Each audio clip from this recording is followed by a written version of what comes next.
The Lord be with you. I'm Greg Faulkner, pastor at Trinity Presbyterian Church in Cherry Hill, New Jersey.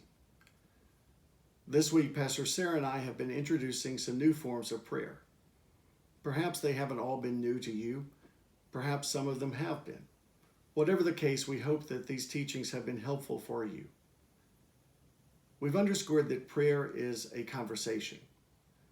In my tradition, the Protestant tradition called Presbyterianism, we often spend a lot of time talking to God, asking for the things we need, interceding for family and friends, praising God. But prayer is also, as Pastor Sarah and I have said this week, is a conversation where we also try to listen to God, where we try to become quiet and silent and listening. I want to introduce you to a form of prayer that's become very meaningful to me over the years, and that is journaling. This is my first prayer journal. It was given to me by my campus minister 35 years ago when I was at the University of Alabama. I began then to record prayers every day, and I've been journaling ever since. Now, I probably don't journal every day, but I do try to write something about my prayer life on a regular basis. Some of my friends use a prayer journal to recount the prayers that they are praying for, and they write them down and use them in their prayer time. They pray for Aunt Betty and her need of healing. They pray for their cousin Sam, who's looking for a job. They pray for the neighbor next door who is not doing very well and is depressed.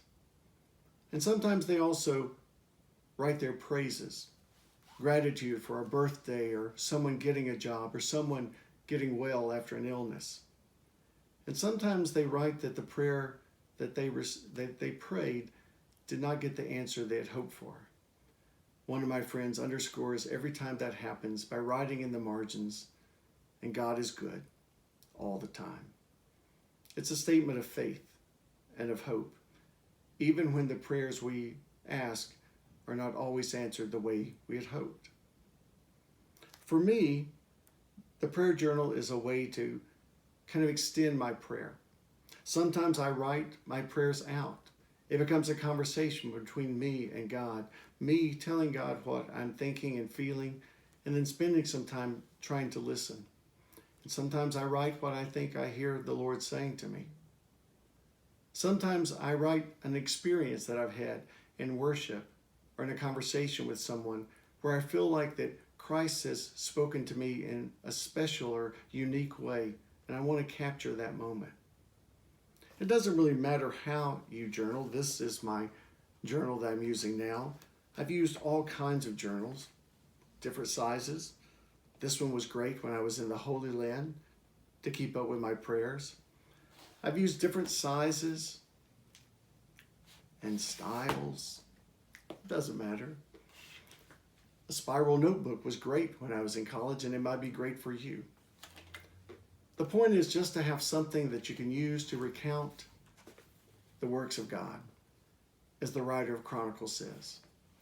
To remember with the psalmist that I will record your deeds, O God, and rejoice in your great love. I hope in the weeks ahead, as you have some time, that you might take a notebook or find a journal and begin to write something of your prayer life down. It will become a record of walking with Christ and Him walking with you. In these difficult days, it might be wonderful to look back in days ahead to see what you said.